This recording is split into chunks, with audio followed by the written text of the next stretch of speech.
Kembali dari dunia abadi, audiobook, novel silat, episode 334.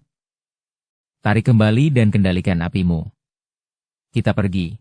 Setelah mengatakan itu, sosok Tang Xiu tiba-tiba tersedot ke dalam artefak abadi berbentuk pesawat ulang-alik. Api mengerikan yang menyelimuti tubuh Fire Qilin juga menghilang dalam sekejap dan dengan cepat memasuki artefak abadi berbentuk pesawat ulang-alik. Berdengung.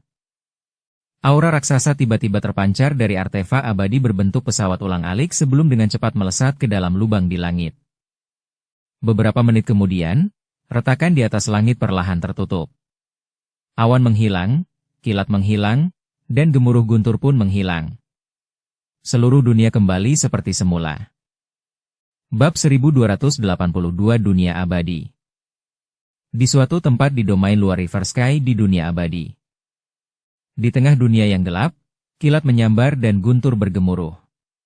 Planet itu sedikit bergetar, gelombang membentuk pusaran dan menyapu seluruh planet bersamaan dengan pemboman ribuan meteorit yang menghancurkan. Gumpalan cahaya tiba-tiba muncul dan artefak abadi pesawat ulang-alik muncul entah dari mana. Artefak abadi pesawat ulang-alik sepanjang kilometer itu diam-diam melayang di dekat planet itu saat fenomena langit dan bumi berangsur-angsur menghilang. Saat pintu pesawat ulang-alik itu terbuka, dua sosok dengan cepat muncul di luar. Di mana tempat ini? Guyan Er sedikit mengernyitkan alisnya dan tampak bingung saat melihat sekeliling. Dia telah mengunjungi banyak tempat di dunia abadi selama ribuan tahun berjuang dan bertahan hidup di sini. Tetapi dia yakin bahwa dia belum pernah ke sini sebelumnya. Ekspresi Tang Xiu tenang, tetapi matanya tidak bisa menyembunyikan perasaannya yang sedikit tergerak dan rumit. Dia bisa melihat bahwa sekelilingnya memiliki kekuatan abadi yang kaya. Lalu dia perlahan berkata, "Tempat ini adalah wilayah luar River Sky? Domain luar River Sky?" Guyan Er terkejut. Bagaimana kita bisa sampai di wilayah luar River Sky? Aku tahu dunia abadi itu luas dan terasa tak berujung, tetapi wilayah luar River Sky sangat jauh dari tempat tinggal kita sebelumnya. Aku belum pernah ke tempat terpencil ini. Jika kita tidak dapat menemukan susunan teleportasi surgawi, akan butuh ribuan tahun bagi kita untuk mencapai wilayah Liceum abadi hanya dengan terbang menggunakan pesawat ulang-alik abadi. Tang Xiu melihat sekeliling dan menjawab, "Kita memang tidak bisa langsung menuju wilayah Liceum abadi untuk saat ini. Selain itu, kemungkinan besar kita akan menghadapi banyak krisis di sepanjang jalan untuk sampai ke sana. Sedikit saja kecerobohan sudah cukup untuk membuat semua orang kita mati dalam perjalanan ke sana. Lalu apa yang harus kita lakukan, Tuan?" Guyan Er memaksakan senyum pahit. "Tidak ada yang bisa kita lakukan selain mencari jalan keluar dengan melakukan beberapa langkah radikal," kata Tang Xiu. "Mari kita cari tempat untuk singgah dan menenangkan semua orang kita. Sementara kita berdua harus pergi untuk sementara waktu." "Sebenarnya kita mau kemana?" tanya Guyan Er penasaran. "Saya pernah ke River Sky Outer Domain sebelumnya. Saya tahu di mana kita bisa menemukan Celestial Array teleportasi di sini. Namun, kita harus membayar banyak batu abadi jika ingin menggunakannya. Oleh karena itu, kita perlu merampok. Ya, semacam menjara beberapa orang di sekitar untuk mendapatkan batu abadi mereka. Tetapi jika kita bisa merebut beberapa kristal abadi, tentu saja itu akan luar biasa. Melakukan perampokan?" Guyan Er memaksakan senyum masam sekali lagi. Mengingat status gurunya, sungguh tidak terduga bahwa dia akan jatuh serendah itu hingga merampok orang lain.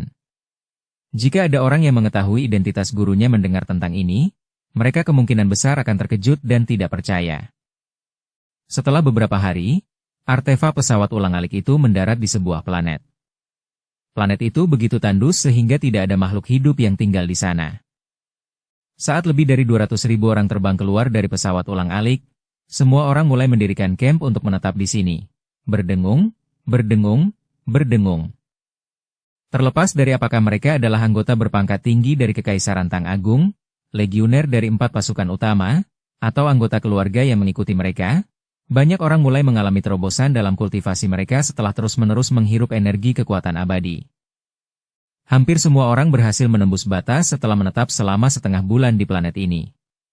Beberapa orang, yang sangat berbakat dalam kultivasi, terus menerobos satu demi satu. Dapat dikatakan bahwa kekuatan keseluruhan pasukan Kekaisaran Tang Agung telah meningkat setidaknya 1 tingkat hanya dalam waktu setengah bulan.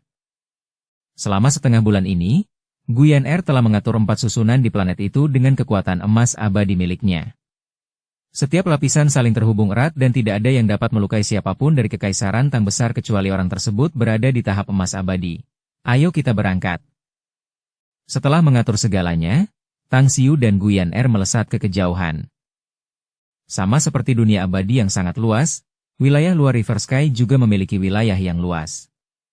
Bahkan para abadi tahap abadi emas akan membutuhkan setidaknya 1 abad untuk terbang dari ujung wilayah ke perbatasan lainnya. Wilayah yang luas itu sendiri melahirkan kekuatan yang tak terhitung jumlahnya, para abadi yang tak terhitung jumlahnya, dan jumlah manusia fana mencapai puluhan miliar jiwa. 2 hari kemudian, pasangan itu bertemu dengan makhluk abadi pertama di dunia abadi. Manusia abadi ini mengenakan jubah putih dan tampak seperti seorang sarjana yang rapuh saat ia melarikan diri dalam kesusahan. Kultivasinya tidak tinggi, hanya pada tahap surgawi abadi. Namun, sebagian besar dari beberapa makhluk abadi yang mengejarnya di 2 kereta perang berada di alam yang sama dengannya, bahkan lelaki tua berjanggut putih di antara mereka memancarkan aura dari tahap awal abadi yang mendalam. Tunggu. Tang Xiu dan Guyan Er menghalangi jalan sang abadi berjubah putih. Yu Zhong, nama dari makhluk abadi ini, adalah penduduk asli wilayah Dewa Papan Siput di wilayah luar River Sky. Klannya memiliki pengaruh besar di wilayah tersebut dan dia adalah anak haram biaken klan tersebut.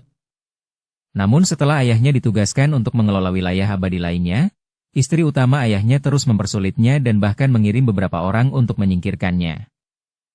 Namun, saat ia berusaha mati-matian untuk melarikan diri, beberapa orang kuat menghalangi jalannya untuk melarikan diri. Itu seperti menambahkan minyak ke api, dan jantungnya langsung jatuh ke dasar lembah saat itu juga. Tolong ampuni nyawaku, para senior. Merasakan aura kuat yang terpancar dari Guyan Er, Yu Zhong segera berlutut dan memohon belas kasihan. Tang Xiu meliriknya sekilas sebelum tatapannya beralih ke 2 kereta perang yang semakin dekat. Beberapa orang di dalamnya dengan cepat melayang dan mendekat saat mereka tiba. Wah, dunia abadi memang brutal seperti biasanya, ya. Senyum cerah terlukis di wajah tampan Tang Xiu. Orang tua yang memimpin orang-orang ini menyipitkan matanya dan menatap Tang Xiu. Matanya kemudian tertuju pada Guyan Er dan berkata dengan acuh tak acuh. Terima kasih atas bantuan kedua teman untuk menghentikan orang terkutuk ini. Bukannya aku tertarik ikut campur dalam urusanmu. Tapi kalau kau punya sedikit pengetahuan diri, berikan aku batu abadi atau kristal milikmu. Aku hanya menginginkan uang dan aku tidak ingin melihat darah. Apakah itu berarti Anda menghalangi jalan kami hanya untuk merampok kami? Tuan, teriak lelaki tua itu dengan marah. Jangan bilang Anda tidak melihat lambang yang kami kenakan. Ada apa dengan lambangmu? Apakah kamu punya latar belakang yang bagus atau semacamnya? Tang Xiu menjawab sambil tersenyum. Wilayah abadi ini berada di bawah kendali klan Yuku. Lelaki tua itu mencibir. Siapapun yang berani memprovokasi klan Yu telah bertemu dengan pembuatnya. Mengingat betapa hebatnya kalian berdua seharusnya tidak berasal dari tempat ini, jadi aku menyarankan kalian untuk tidak mencampuri urusan kami. Sebaiknya kalian tidak memiliki motif tersembunyi, kalau tidak kalian harus berhati-hati untuk kehilangan nyawa kalian yang malang. Tang Xiu diam-diam menggelengkan kepalanya. Meskipun dia belum mencapai tahap abadi, apalagi mampu melawan orang-orang di depannya, dia masih memiliki seorang ahli tahap abadi emas di sampingnya. Bagaimana dengan klan Yu? Dia benar-benar belum pernah mendengar tentang klan ini, yang berarti bahwa mereka hanyalah klan kecil di wilayah abadi ini. Tang Xiu menoleh ke Yu Zhong dan bertanya dengan rasa ingin tahu. Mereka dari klan Yu, jadi bagaimana denganmu? Siapa kamu dan bagaimana kamu memprovokasi mereka? Karena takut akan kekuatan Guyan Er, Yu Zhong dengan jujur menceritakan kisah hidupnya, dan akhirnya berkata dengan sedikit kebencian. Aku tidak tahu dan tidak memiliki kemampuan untuk mengendalikan keluarga mana yang akan aku reinkarnasi. Selama 1000 tahun terakhir, aku selalu sangat rendah hati dan tidak pernah ingin menggunakan sumber daya yang diberikan ayahku. Itu semua karena aku tidak pernah ingin mengambil keuntungan dari klan Yu. Namun setelah ayahku pergi, klan Yu masih tidak mau melepaskanku. Dua senior, aku mohon padamu untuk menyelamatkan hidupku. Aku akan memberikan hartaku dan bahkan sebuah rahasia yang akan membawa harta yang sangat besar bagi mereka yang mencarinya. Mata Tang Xiu berbinar dan dia langsung tersenyum. Baiklah, kurasa kita bisa mencapai kesepakatan ini. Yan Er, suara mendesing. Guyan Er melesat maju secepat kilat dan muncul di depan belasan lebih makhluk abadi dari klan Yu dalam sekejap. Kemudian, dia dengan cepat melancarkan serangan dahsyat dari pedang abadi miliknya, membelah langit dan langsung menyapu beberapa makhluk abadi ini dalam sekejap. Bagaimana? Ini, mungkin? Pupil mata lelaki tua itu mengerut hebat dan ketidakpercayaan memenuhi matanya. Dia adalah seorang ahli tahap abadi yang mendalam dan memiliki reputasi terkenal di wilayah abadi ini. Dari seluruh klan Yu, hanya Patriark dan 6 tetua yang lebih kuat darinya. Namun, hanya butuh satu gerakan bagi lawannya untuk membunuhnya dan semua orang yang dibawanya. Kekuatan seperti itu adalah kekuatan seorang ahli setidaknya di tahap abadi emas. Guyan Er mencibir. Dia tampak kembali ke hari-hari ketika dia bermandikan darah melalui pembantaian. Tidak ada belas kasihan atau rasa iba di matanya. Dia segera mengeluarkan cincin spasial milik orang-orang klan Yu, memeriksanya, dan menemukan sejumlah besar barang di dalamnya. Hah? Orang-orang ini sangat miskin, Tuan. Guyan Er menggelengkan kepalanya dan akhirnya memindahkan semua barang itu ke dalam cincin spasialnya sendiri, sambil berkata, kita hanya mendapat kurang dari 2000 batu abadi dan 4 kristal abadi. Sisanya adalah sampah. Aku khawatir kita hanya bisa mendapatkan sedikit lebih dari 100.000 batu abadi dengan menjualnya. Di sampingnya, ekspresi aneh terlukis di wajah Yu Zhong. Begitu banyak batu abadi, termasuk beberapa kristal abadi, namun wanita ini mengatakan bahwa klan Yu sangat miskin? Apakah dia bercanda? Namun, respon Tang Xiu selanjutnya membuatnya hampir pingsan. Begitu banyak batu dan kristal abadi, mereka memang sangat miskin, kata Tang Xiu sambil tersenyum. Aku hanya berpikir bahwa kita dapat merampok klan Yu ini, tetapi sekarang kupikir kita dapat melewatinya dan melupakannya. Klan ini tidak memiliki banyak kekayaan untuk kita repot-repot merampoknya. Hehe, itu juga masuk akal bagiku, Tuan. Guyan Er terkekeh dan berkata. Tapi bagi kita sekarang, daging nyamuk tetaplah daging, tidak peduli seberapa kecilnya mereka. Bukan? Bagaimana kalau kita mencoba mengunjungi mereka? Klan Yu pasti akan dijarah oleh kita. Tang Xiu menoleh ke Yu Zhong dan bertanya. Hei, apakah klan Yu jauh dari sini? Bibir Yu Zhong bergerak-gerak sebentar. Ia kemudian memaksakan senyum dan berkata. Tidak terlalu jauh, hanya butuh waktu setengah bulan untuk sampai ke planet yang ditempati klan Yu. Mengingat, ya, seharusnya hanya butuh beberapa hari untuk sampai ke sana mengingat tingkat kultivasi senior ini. Tang Xiu dan Guyan Er saling bertukar pandang. Tang Xiu kemudian langsung bertanya sambil tersenyum.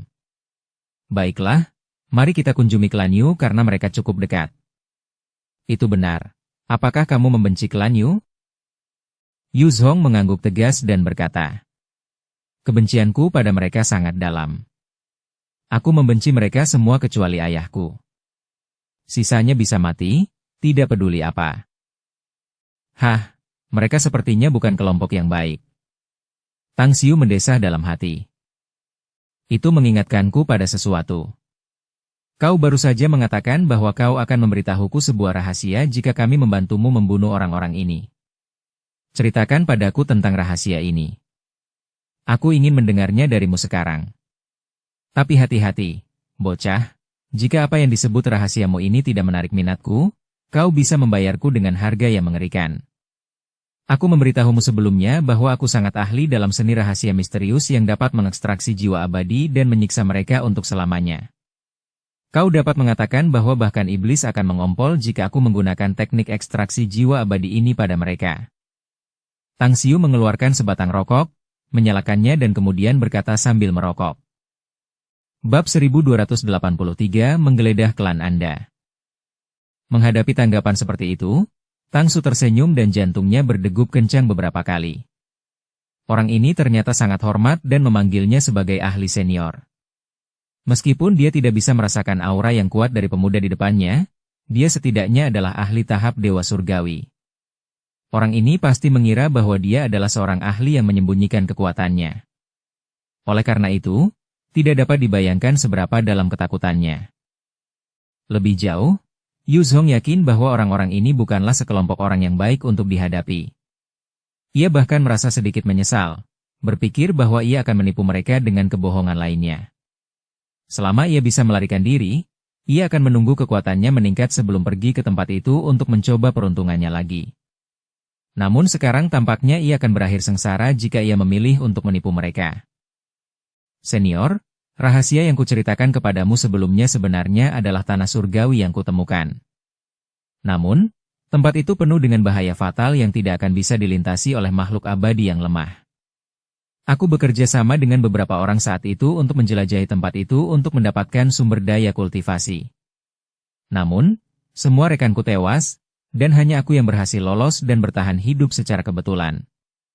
Aku mampu mencapai tahap Dewa Surgawi dengan mengandalkan kemampuanku sendiri karena aku memperoleh sumber aura yang melimpah di tempat tinggal surgawi itu.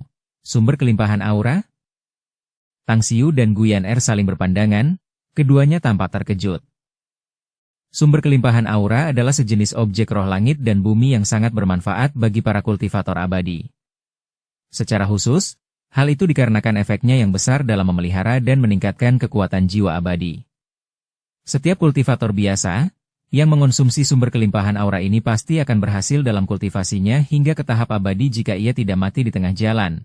Sedangkan para abadi yang menyerap esensi dalam sumber kelimpahan aura akan menuai manfaat besar bagi jiwa mereka. Tang Xiu sendiri sangat perlu meningkatkan level kultivasinya dengan cepat. Persepsinya tentang Dao Surgawi telah mencapai puncak tahap abadi saat ini. Selama dia dapat dengan cepat meningkatkan kekuatan jiwa abadinya, dibantu oleh sejumlah besar sumber daya kultivasi, dia akan mengalami kemajuan yang lancar dalam jalur kultivasinya dan akhirnya kembali ke tahap supremasi. Katakan padaku, di mana tempat ini? Tang Xiu menatap Yu Zhong dengan tajam. Dia pasti akan menyiksa orang ini sampai mati jika dia berani berbohong. Yu Zhong mengeluarkan astrolab dan dengan cepat menandai satu wilayah, sambil berkata, tempat tinggal surgawi itu ada di sini. Menurut kesimpulanku, tempat itu seharusnya menjadi tempat uji coba, dan area yang dimasuki ekspedisiku hanyalah batas terluarnya. Timku berhasil mencapai lantai 7 sebelum mereka semua dibunuh oleh beberapa boneka abadi. Tang Xiu menarik napas dalam-dalam lalu menoleh ke Guyan Er. Kita akan menuju ke klan Yu terlebih dahulu. Aku butuh banyak batu dan kristal abadi untuk meningkatkan kultivasiku. Kita akan menjelajahi tempat ini saat level kultivasiku telah mencapai tahap abadi. Baiklah, Guyan Er mengangguk tanda setuju. Tang Xiu lalu bertanya lagi, apakah ada hal lain yang telah kau ambil dari orang-orang klan Yu?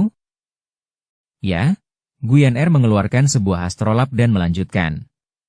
Astrolab ini diberi label sebagai peta terlengkap dari River Sky Outer Domain, tetapi kurang dari setengah wilayahnya yang tidak diberi label, termasuk wilayah yang baru saja ditandai orang ini pada astrolabnya. Tidak ada tempat seperti itu di sini. Tang Xiu meminta astrolab milik Yu Zhong dan melakukan perbandingan sebelum menandai beberapa lokasi baru. Astrolab adalah alat pemetaan bagi para makhluk abadi, dan kebanyakan dari mereka tahu cara menambahkan penanda bidang bintang ke astrolab untuk menambah wilayah yang dipetakan di dalamnya. Baiklah, sekarang bawa kami ke klan Yu. Tang Xiu memegang bahu Yu Zhong dan Guyan Er membawa mereka terbang dengan cepat. Bagi para makhluk abadi, terbang di angkasa berbintang hanyalah kehidupan sehari-hari. Bagaimanapun, dunia abadi terlalu luas, dan hanya di benua super mereka tidak dapat menyeberangi kehampaan dan terbang melintasi alam semesta. Bintang semak hijau abadi, planet yang luasnya sekitar 1000 kali lipat bumi dan 65% wilayahnya ditutupi oleh banyak perairan, baik dari sungai dan danau yang tak terhitung jumlahnya maupun samudra dan lautnya yang luas. Planet itu sendiri memiliki 3 benua besar, dan daratan lainnya adalah pulau-pulau dengan berbagai ukuran. Klan Yu sendiri menempati benua yang besar sebagai salah satu klan yang kuat di planet ini. Bintang semak Evergreen memiliki jumlah penduduk lebih dari 100 juta jiwa, dan ratusan ribu diantaranya adalah makhluk abadi. Namun, hanya ada 3 ahli super di tahap keabadian emas di sini. Yang paling kuat adalah leluhur klan biru, yang dikabarkan mampu menembus tahap keabadian emas sempurna dalam 1000 tahun ke depan. Leluhur klan Yu juga berada di tahap keabadian emas, tetapi ia baru berada di tahap awal, jauh dari menjadi lawan leluhur klan biru. Namun, klan Yu memiliki 6 ahli tahap keabadian mendalam, dibandingkan dengan klan biru yang hanya memiliki 3. Dalam perjalanan ke sana, Yu Zhong menjelaskan situasi domain abadi dan akhirnya memperkenalkan planet semak Evergreen. Ekspresi Tang Xiu saat Yu Zhong berbicara tentang leluhur klan Yu tampak acuh tak acuh dan tidak terpengaruh. Kemungkinan besar dia menganggap leluhur klan Yu ini hanya orang biasa dan tidak layak diingat. Yu Zhong, kami sebenarnya adalah dewa yang jujur dan bermartabat. Meskipun saat ini kami sangat miskin dan harus merampok dewa lainnya, mereka hanyalah orang-orang jahat. Kami tidak akan menahan diri karena kamu sendiri menganggap klan Yu sebagai orang jahat. Namun, aku mempertaruhkan nyawamu, jadi aku akan mendorongmu maju saat merampok klan Yu. Beranikah kamu mengambil risiko? Setelah turun ke benua yang ditempati keluarga Yu di planet semak Evergreen, Tang Xiu bertanya sambil tersenyum. Yu Zhong ragu sejenak sebelum memaksakan senyum dan menjawab. Apakah aku terlihat begitu berani untuk tidak setuju denganmu, senior? Ya, mereka yang tahu situasinya memang bijak, Tang Xiu berkata sambil tersenyum. Kau membenci klan Yu, jadi kaulah yang akan membuat keributan di sana. Ayo kita pergi ke kediaman klan ini sekarang.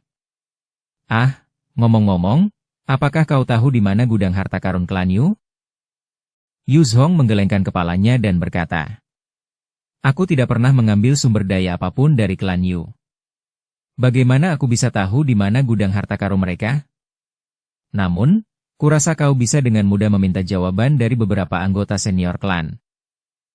Kau benar, Tang Xiu menepuk dahinya dan berkata dengan sengaja. Baiklah, aku baru saja mendapat momen bodohku. Baiklah, mari kita berangkat ke tempat mereka dan membuat keributan langsung sebelum menghancurkan mereka sepenuhnya. Klan Anda. Wilayah klan ini meliputi area yang sebanding dengan Cina di bumi, penuh dengan bangunan dan paviliun.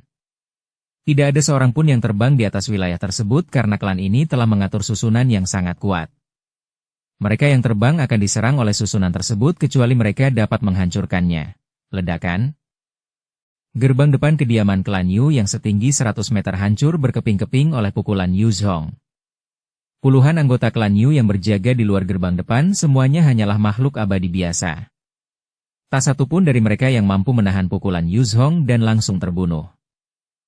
Dalam sekejap, banyak sosok muncul dari dalam dan keluar secepat kilat. Mengenakan pakaian tempur dan memegang artefak abadi, masing-masing dari mereka memancarkan aura pembunuh yang mendidih saat mereka muncul di depan ketiga orang itu. Pemimpin mereka, seorang pria kekar yang mengenakan jubah hitam dan tombak abadi, dengan cepat meraup marah saat dia melihat Yu Zhong.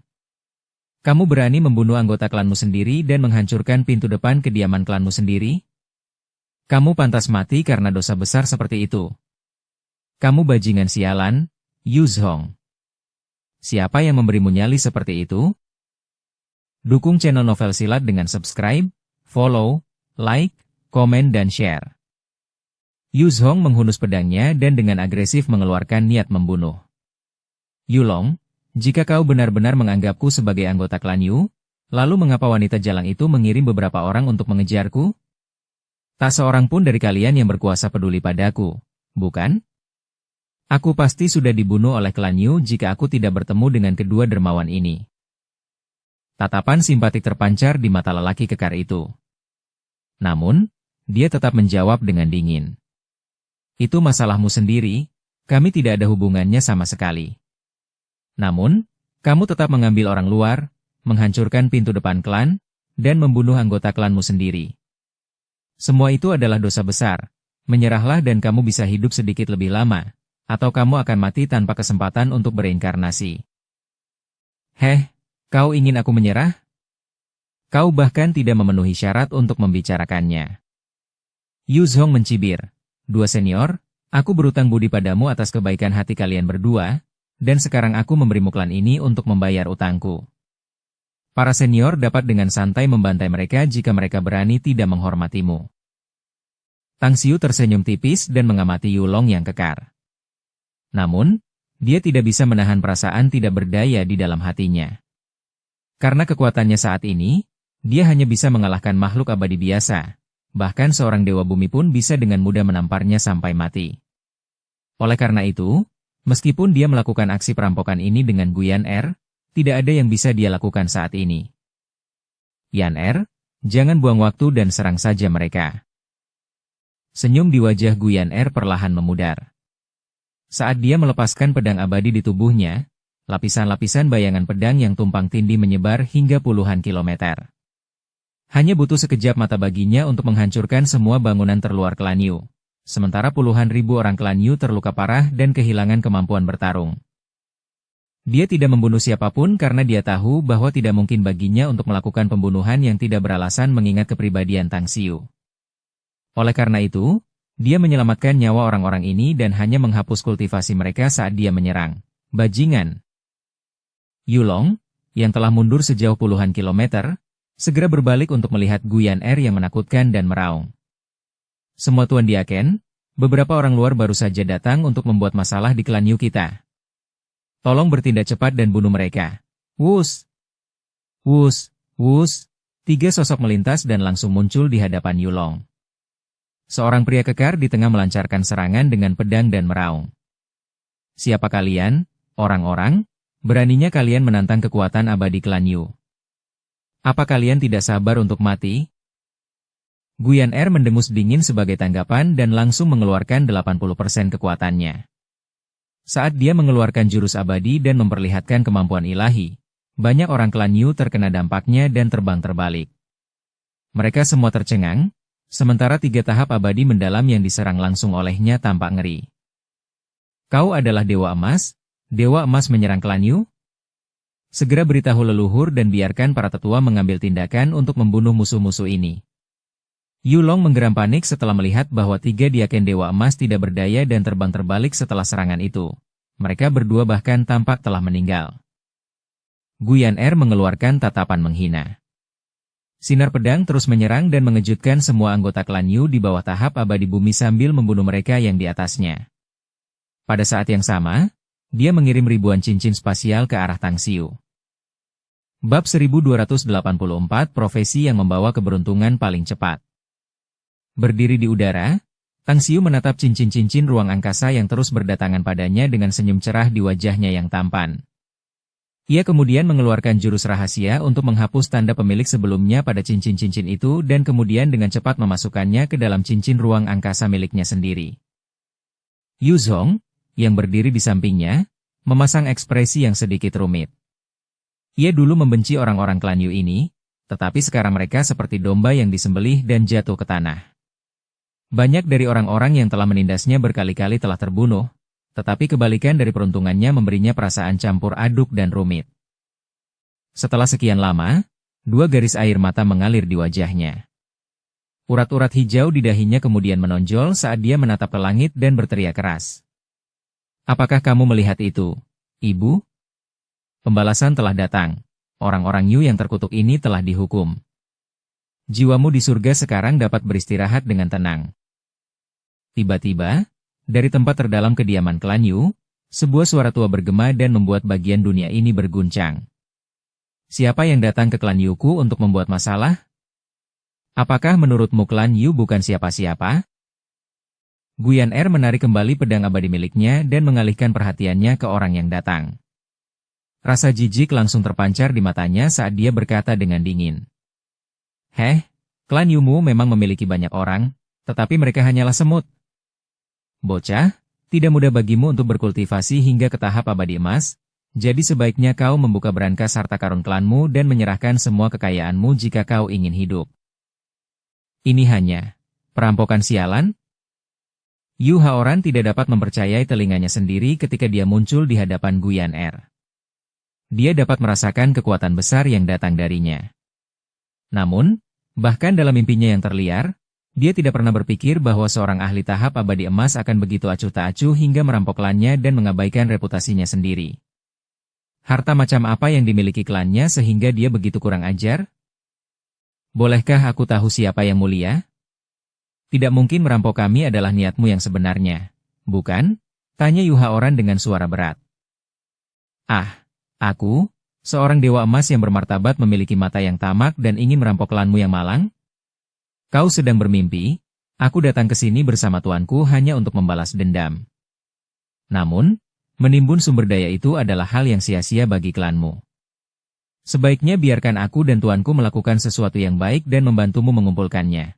Master? Yu Haoran terguncang dalam hati. Wanita ini sudah berada di tahap keemasan abadi. Bukankah orang yang pantas menjadi gurunya setidaknya adalah seseorang yang berada di tahap keemasan abadi sempurna? Jika orang itu memang ahli emas abadi sempurna, maka mereka adalah orang-orang yang tidak mampu ia lawan. Bahkan ia sendiri kemungkinan tidak mampu melawan wanita ini. Namun, Yu Haoran benar-benar ingin mengetahui akar permasalahannya. Saat matanya beralih ke Tang Xiu dan Yu Zhong, dia menjadi tercengang. Yang mengejutkannya, Tang Xiu bahkan belum berada di tahap abadi. Dia hanya seorang kultivator tahap kesengsaraan. Namun, dia teringat pernyataan Guyan Er tadi dan langsung berpikir dalam hati bahwa orang ini pastilah seorang dewa emas sempurna yang sedang berperan sebagai babi yang akan memakan harimau. Senior, klan Yu bersedia menyerahkan kekayaan kami jika itu yang Anda butuhkan. Namun, saya tidak yakin apakah rekan senior memiliki perseteruan dengan klan saya. Saya bersedia menyerahkan pelakunya kepada Anda untuk menengahi masalah ini. Guyan Er sedikit mengernyitkan alisnya dan bergumam. Yah, membunuh terus-menerus itu tidak mungkin, menurutku. Tuan adalah orang yang sangat berhati lembut. Aku benar-benar tidak mengerti mengapa dia selalu menunjukkan belas kasihan kepada semut-semut ini sebagai seorang dewa tertinggi yang bermartabat di dunia abadi. Setelah itu, Guyan Er terbang menuju Tang Xiu. Namun, gumamannya meninggalkan kejutan yang luar biasa bagi Yu Haoran, dan hawa dingin langsung menjalar ke punggungnya. Khususnya, 4 kata terakhirnya mengirimkan gemuruh guntur di dalam hatinya. Dewa tertinggi dunia abadi, apakah pria misterius ini salah satu dewa tertinggi dunia abadi? Namun, dari seluruh dunia abadi, hanya kurang dari 100 ahli yang mencapai tahap supremasi, bukan? Lalu, siapa dan makhluk mengerikan manakah dia? Yu Zhong tiba-tiba terbang ke depan. Dia bisa dengan jelas merasakan ketakutan Yu Haoran. Dia pikir dia bisa memanfaatkan kesempatan untuk memanfaatkan fakta bahwa dia berhubungan dengan orang-orang kuat ini untuk menyerang targetnya. Oleh karena itu, dia berdiri 1 kilometer jauhnya dari leluhur klan Yu dan dengan acuh tak acuh berkata, "Serahkan istri Yu Zun, Lansi itu, serta 13 orang di klan yang dekat dengannya. Mereka semua orang terkutuk." Yu Haoran sedikit mengernyit. Dia tahu siapa Yu Zun karena pria itu adalah salah satu dari 6 diaken klan dan seorang ahli tahap abadi mendalam. Namun, dia ingat bahwa kedua orang ini memiliki tingkat kultivasi yang menakutkan, jadi dia dengan dingin mengeluarkan perintah. Tangkap istri Yu Zun, Lansi dan 13 orang yang dekat dengannya. Selidiki dengan jelas mereka yang berseteru dengan teman ini dan eksekusi mereka nanti. Saat perintah itu dikeluarkan, sejumlah orang dari klan Yu bergegas dan hampir 1.000 orang yang dipimpin oleh istri Yu Zun, Lansi, semuanya tewas di tempat. Dengan kepahitan di hatinya, Yu Haoran berkata dengan hormat, "Kami telah membunuh semua orang yang seharusnya dibunuh. Saya juga telah mengirim beberapa orang ke gudang harta karun klan Yu. Tolong, kelompok kecil mungkin menyimpan beberapa sampah di gudang harta karun. Yan Er, pergilah dan cepat kembali. Kita masih harus mengunjungi 2 keluarga lainnya." Tang Xiu tersenyum tipis menanggapi, "2 rumah lainnya?" Yu Haoran kembali terguncang. Keengganannya langsung tergantikan oleh rasa bangga. Meskipun klannya kalah banyak kali ini, dia tahu apa yang harus dia lakukan untuk mengatasinya agar tidak mengalami kerugian yang lebih besar. Namun, kakek-kakek tua dari kedua keluarga itu memiliki sifat pemarah. Sangat mungkin kedua klan mereka akan menjadi sungai darah dengan mayat-mayat berserakan di mana-mana jika mereka berselisih dengan orang-orang ini.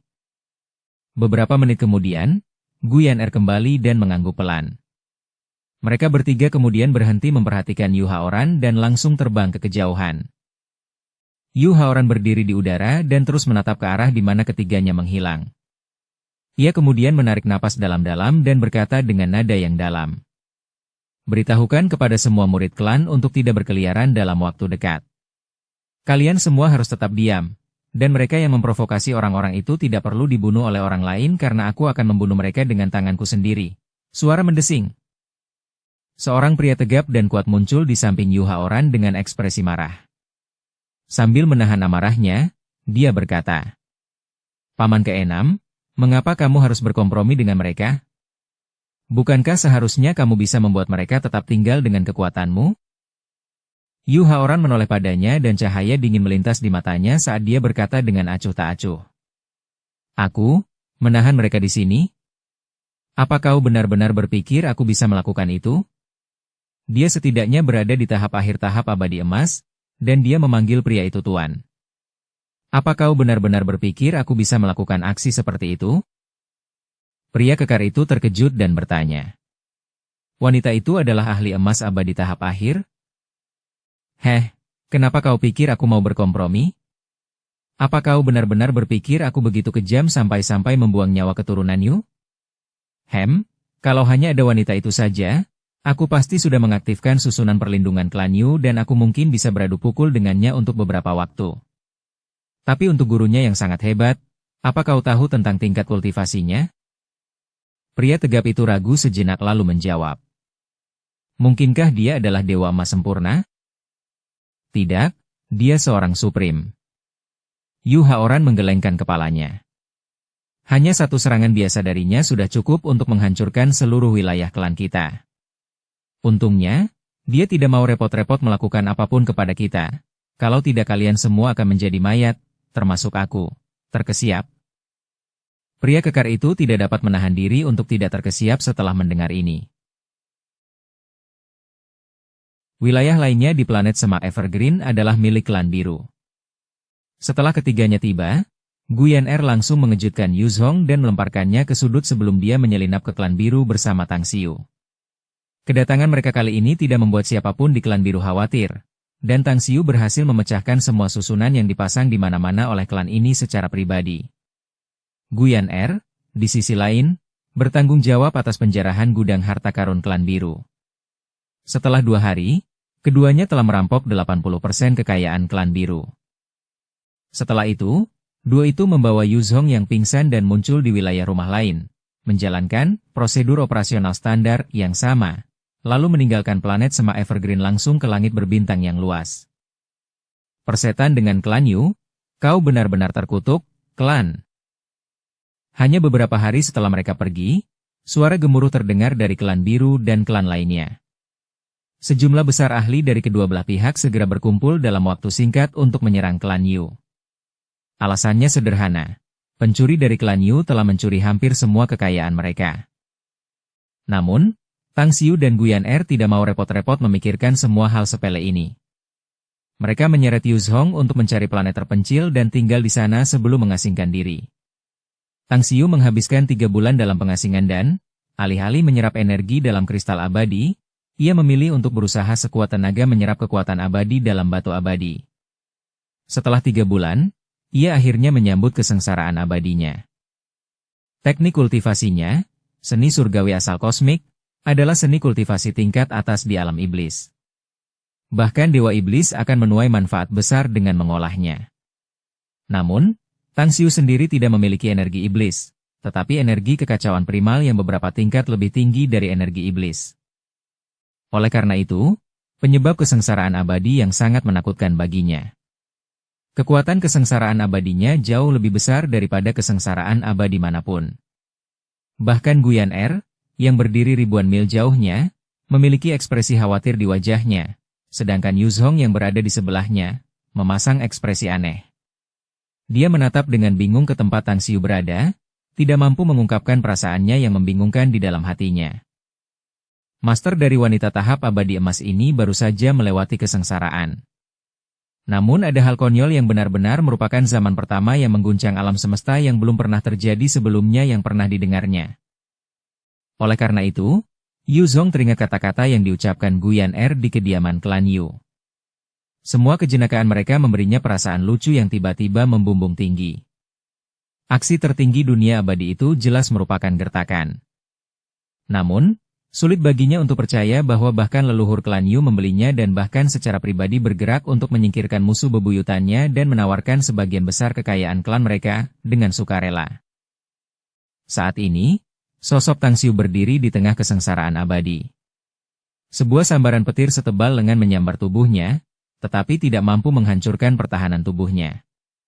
Percikan listrik seperti ular mengalir melalui seluruh tubuhnya seolah-olah kain yang menggosok tubuhnya dari kepala hingga kaki.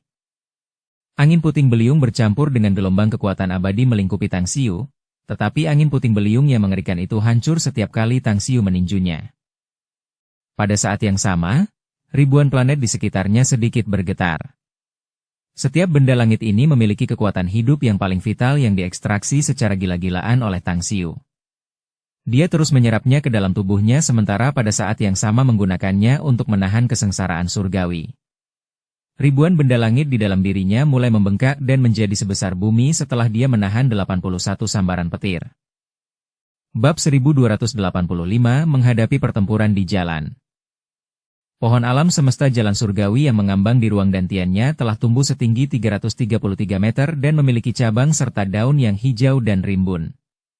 Kekuatan hidup yang kaya mulai mengalir kembali ke Tang Xiu secara terus-menerus, meningkatkan kultivasinya dengan pesat dan meningkatkan kekuatannya secara drastis.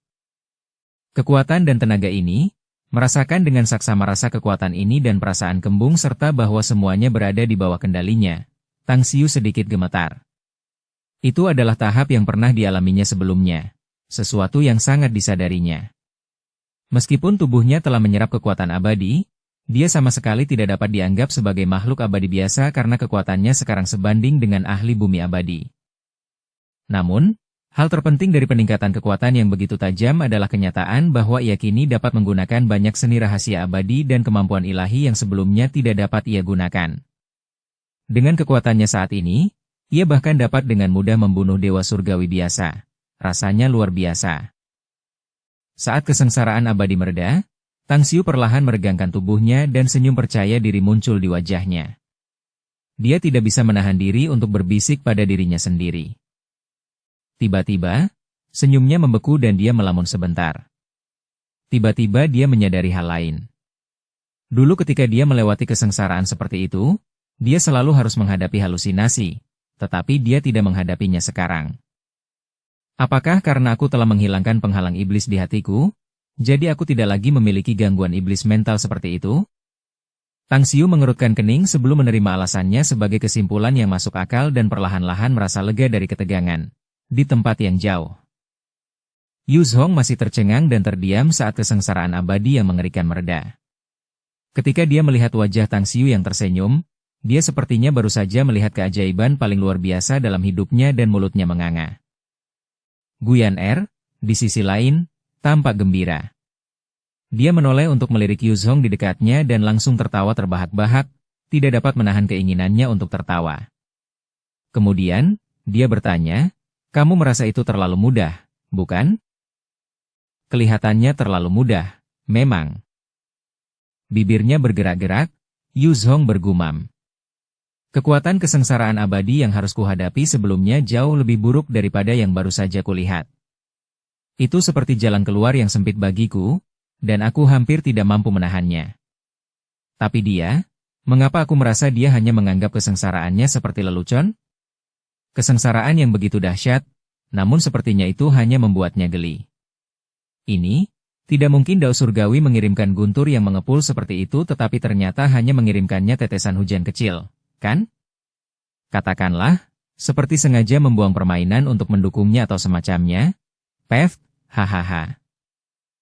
Guyan Er tidak bisa menahan tawanya. Dia kemudian melihat ekspresi terkejut pria itu dan berkata sambil tersenyum. Apakah kau tahu siapa dia? Dia adalah guruku. Penderitaan abadi seperti itu baginya hanyalah permainan anak-anak. Aku akan memberitahumu satu hal. Dia mungkin baru saja melewati penderitaan abadi, tetapi kekuatannya saat ini kemungkinan besar lebih dari cukup untuk membuat dewa surgawi sepertimu mati. Yu Zhong perlahan berbalik dan menatap wajah Guyan Er yang cantik dan tersenyum. Meskipun kecantikannya menggugah hatinya, dia tetap menggelengkan kepalanya tanpa suara dan kemudian berkata, dia baru saja dipromosikan menjadi dewa biasa. Meskipun dia memiliki banyak pengalaman tempur dan kekuatan yang dahsyat, yang paling bisa dia lawan adalah mereka yang berada di tahap Dewa Bumi. Kurasa anggapanmu tidak lucu jika kau pikir dia bisa melawanku. Ekspresi ceria melintas di wajah Guyan Er dan berkata, "Jangan khawatir, akan ada saatnya kamu melihatnya, Yan Er." Tang Xiu melintas dan muncul di depan Guyan Er. Ia melihat Yu Zhong tampak agak aneh, tetapi tidak memedulikannya dan malah tersenyum tipis. "Baiklah, karena aku telah berhasil melewati kesengsaraan, maka sudah waktunya bagi kita untuk menghadapi beberapa masalah yang lebih serius. Ketiga klan itu terlalu miskin, dan aku baru saja menghabiskan banyak sumber daya, jadi kita perlu mengambil lebih banyak lagi. Apakah kita akan terus mencari target secara acak di wilayah yang luas ini, Tuan?" Guyan Er mengangguk dan berkata, "Misalnya, merampok beberapa klan besar di domain abadi ini?" "Tidak." Tang Xiu menggelengkan kepalanya dan berkata, "Kita sudah merampok 3 klan terbesar di wilayah ini. Kurasa kita tidak akan mendapatkan yang lebih baik jika kita merampok klan lain di sini. Selain itu, jika ingatanku benar, domain polikromik bercahaya seharusnya berada di dekat sini. Wilayah itu membanggakan banyak dewa yang kuat, jadi kita akan menjelajahi tempat itu. Kita seharusnya bisa mendapatkan banyak panen di sana. Ya, memang lebih baik merampok orang kuat daripada merampok beberapa klan miskin."